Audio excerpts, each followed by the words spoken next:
एक ऐसा बजट जो आज ताली नहीं मांगता लेकिन अगले 10 साल तय कर सकता है। सोचिए जरा, 53.5 लाख करोड़। इतना बड़ा नंबर सुनते ही ज्यादातर लोग यहीं रुक जाते हैं, क्योंकि दिमाग में तुरंत सवाल आता है, इतना सारा पैसा आखिर जा कहां रहा है? और उससे भी ज्यादा जरूरी सवाल, इससे मेरी जिंदगी में क्या बदलेगा? क्या नौकरी बनेगी? क्या महंगाई कम होगी? क्या टैक्स का बोझ हल्का होगा? या फिर ये भी बस एक और बजट है जो भाषणों और फाइलों तक ही सीमित रह जाएगा? आज इस वीडियो में कोई पॉलिटिकल शोर नहीं है, कोई ओपिनियन नहीं है, कोई भारी शब्द नहीं है। आज हम यूनियन बजट 2026-27 को ऐसे समझेंगे जैसे कोई दोस्त बैठकर आपको आराम से समझा रहा हो। 1 फरवरी 2026 भारत की फाइनेंस मिनिस्टर निर्मला सीतारमण लोकसभा में अपना 9वां केंद्रीय बजट पेश कर रही थीं। ये अपने आप में बड़ी बात है, लेकिन उससे भी बड़ी बात यह है कि सरकार इस बजट में साफ साफ कह रही है, हम शॉर्ट टर्म पॉपुलैरिटी नहीं चाहते, हम लॉन्ग टर्म स्टेबिलिटी चाहते हैं। मतलब आज ताली कम मिले लेकिन कल देश मजबूत हो। अब सबसे पहला सीधा सवाल आता है, इस बार बजट का साइज कितना है? सरकार ने कहा है 53.5 लाख करोड़। पिछले साल ये करीब 49.6 लाख करोड़ था। यानी इस बार सरकार लगभग 4 लाख करोड़ ज्यादा खर्च करने वाली है।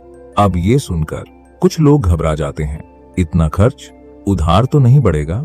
यही बजट का पहला इंपॉर्टेंट सिग्नल दिखाई देता है। सरकार का फिस्कल डेफिसिट यानी जितना उधार लिया जा रहा है वो रखा गया है 4.3% जीडीपी पर।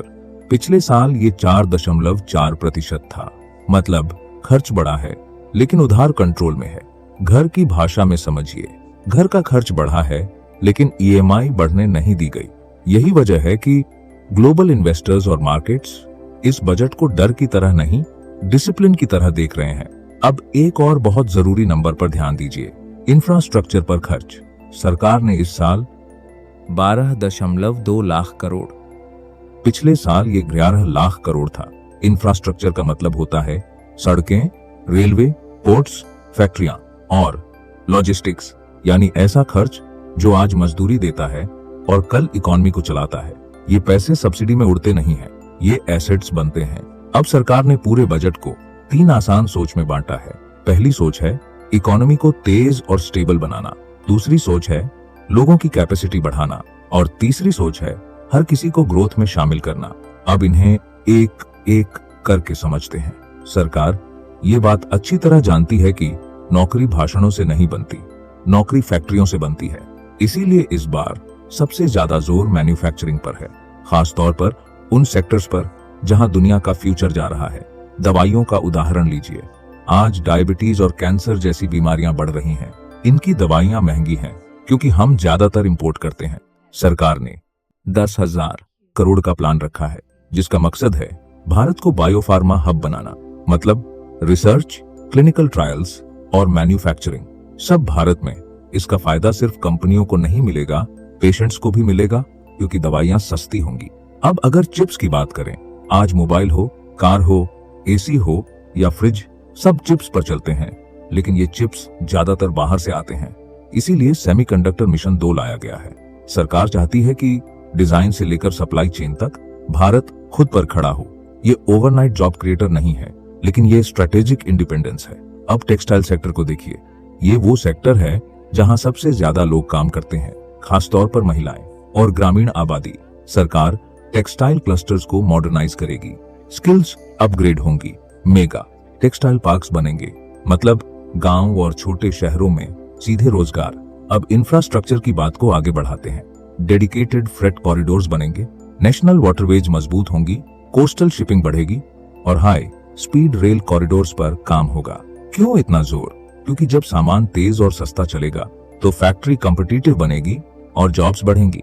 अब सरकार का फोकस सिर्फ मेट्रो सिटीज तक सीमित नहीं है, टियर 2 और टियर 3 सिटीज पर खास तौर पर ध्यान दिया जा रहा है। हर सिटी इकोनॉमिक रीजन को हजारों करोड़ का सपोर्ट मिलेगा।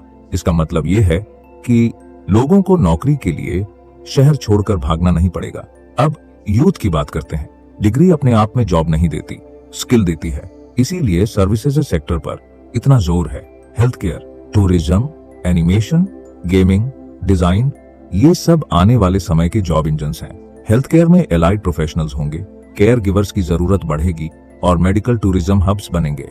ये सिर्फ हॉस्पिटल्स नहीं है, ये पूरा इकोसिस्टम है। क्रिएटिव इकोनॉमी में सरकार खुद मान रही है कि 2030 तक 20 लाख प्रोफेशनल्स चाहिए होंगे। इसीलिए स्कूल्स और कॉलेजेस में लैब्स बनाए जा रहे हैं। अब किसान की बात करें, सरकार कह रही है कि किसान सिर्फ फसल उगाए इतना काफी नहीं, वैल्यू एडिशन जरूरी है। कोकोनट, काजू, कोको, फिशरीज और एनिमल हस्बेंड्री, हर जगह प्रोसेसिंग और ब्रांडिंग पर जोर है। एआई बेस्ड भारत विस्तार से किसान को सही समय पर सही सलाह मिलेगी। वुमन लेड बिजनेसेस के लिए शी मार्ट्स, दिव्यांगजन के लिए स्किल्स और असिस्टिव डिवाइसेज और मेंटल हेल्थ के लिए नए इंस्टीट्यूट्स और ट्रॉमा सेंटर्स। ये दिखाता है कि बजट सिर्फ ग्रोथ नहीं, इंक्लूजन भी देख रहा है। अब टैक्स की बात करते हैं। एक्सीडेंट कंपनसेशन पर मिलने वाला इंटरेस्ट अब टैक्स फ्री होगा। एजुकेशन और मेडिकल खर्च पर टीसीएस घटाया गया है। ओवरसीज टूर पर फ्लैट 2% टीसीएस लगेगा। रिटर्न फाइलिंग आसान होगी, पेनल्टीज कम होंगी, क्लैरिटी ज्यादा होगी। मतलब कम डर, कम टेंशन। मार्केट में F&O पर STT बढ़ाया गया है। इसका मकसद है एक्सेसिव स्पेकुलेशन को कंट्रोल करना।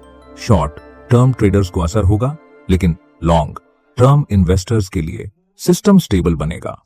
एक्सपोर्ट्स और कस्टम्स में पर्सनल इंपोर्ट्स सस्ते किए गए हैं, मेडिसिन सस्ती होंगी, कुरियर एक्सपोर्ट लिमिट्स हटाई गई हैं। स्मॉल एक्सपोर्टर्स के लिए ये बड़ा मौका है। अब सच की बात, ये बजट परफेक्ट नहीं है।